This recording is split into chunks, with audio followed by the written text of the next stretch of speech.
Now, the cladding crisis triggered by the Grenfell fire in 2017 has left thousands of Scots living in flats which are effectively worth nothing. Later today, they'll find out what, if anything, the Scottish Government intends to do about their predicament when the Ministerial Working Group, which has been gathering evidence for over a year, presents its findings. Lisa Murray and Abhijeet Cadway both own properties in affected developments in Glasgow, and we can speak to them now. A very good morning to you both. Lisa, first of all, tell us about your situation. Oh, good morning. Thanks for having us on.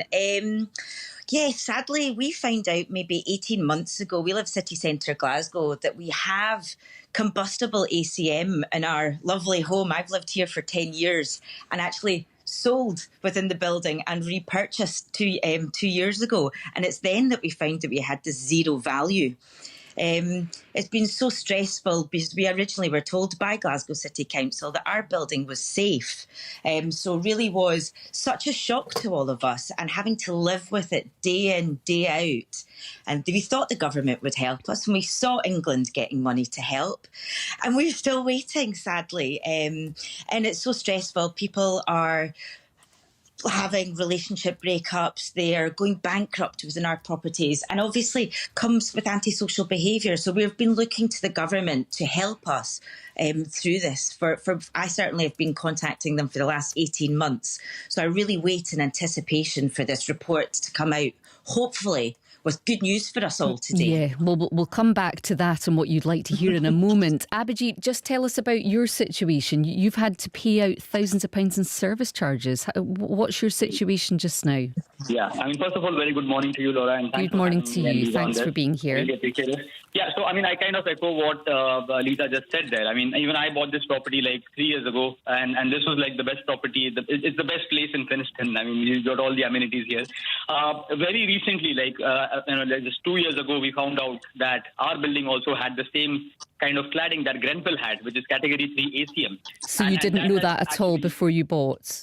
Oh, no, absolutely not. As I was saying earlier, when we submitted the plan, right, this building was built around circa 2002, 2006, that time frame. And that's when it was built in line with the technical standards or the regulations at the time.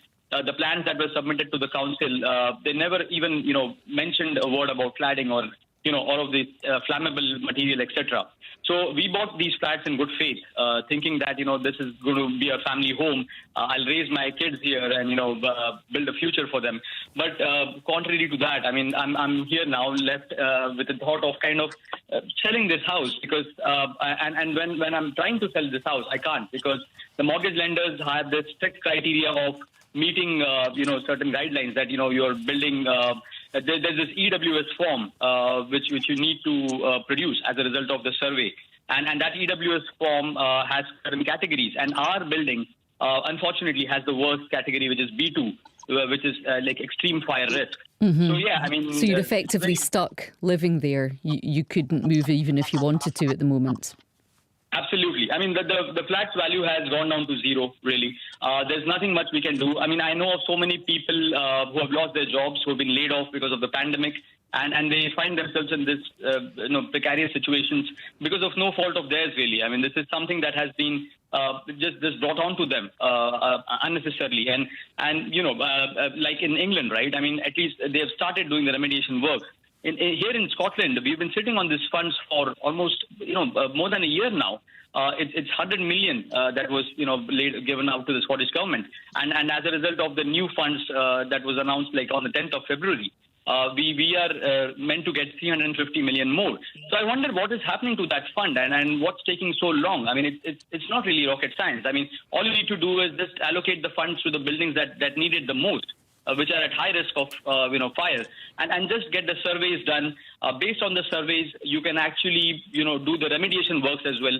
There are so many other things linked to it, right? Our insurance premiums are actually have gone sky high. I'm sure, and I'm sure that everybody in your situation will be having to deal with that, building insurance being the main problem. Lisa, what does it feel like to live in a property that's not safe? Yeah, it's twofold. You are so anxious. We live in city centre Glasgow. There are fireworks. We have antisocial behaviour. I've cried quite often. I know that my firemen by name. It really is no way to live. Every time the fire alarm goes off, you pack your bags, you pack your things you love, and you run out. And we can't live like this. We do not have unlimited emotional capacity. We really need to get this sorted and get this dangerous cladding, whether it is ACM or other render that some other buildings have. We need this off immediately. It's really scary for us all. And the fact, I think, as Abhijeet said, we're stuck here. Through a pandemic, we literally were prisoners in our own homes. And in what you have learned so far, would it be easy enough to strip the ACM, the aluminium composite material that's there just now, and replace it with safe panels? Is it just a case of who can pay for that? Well, I think the case is who will pay for it. I think it is complex, and I do feel for the government. It is a complex situation. I am a very fair person, and I do understand our building was compliant at the time when it was built and when it went through application for building warrant. So it really isn't even our builders' fault, and they have been very helpful and will give us technical help. But it's not their money to put in there. Some other buildings, it is absolutely the developers. So this is where we need the government to give us the cash to help us, both technically and financially, to help us change this cladding. As Abhijeet said, we have done this. We're in this situation through absolutely no fault of our own. We all bought our properties in good faith, hoping and assuming they were built to regulations. Obviously, those regulations have changed and they are being applied retrospectively by the banks, which is this really complicated situation between the two governments.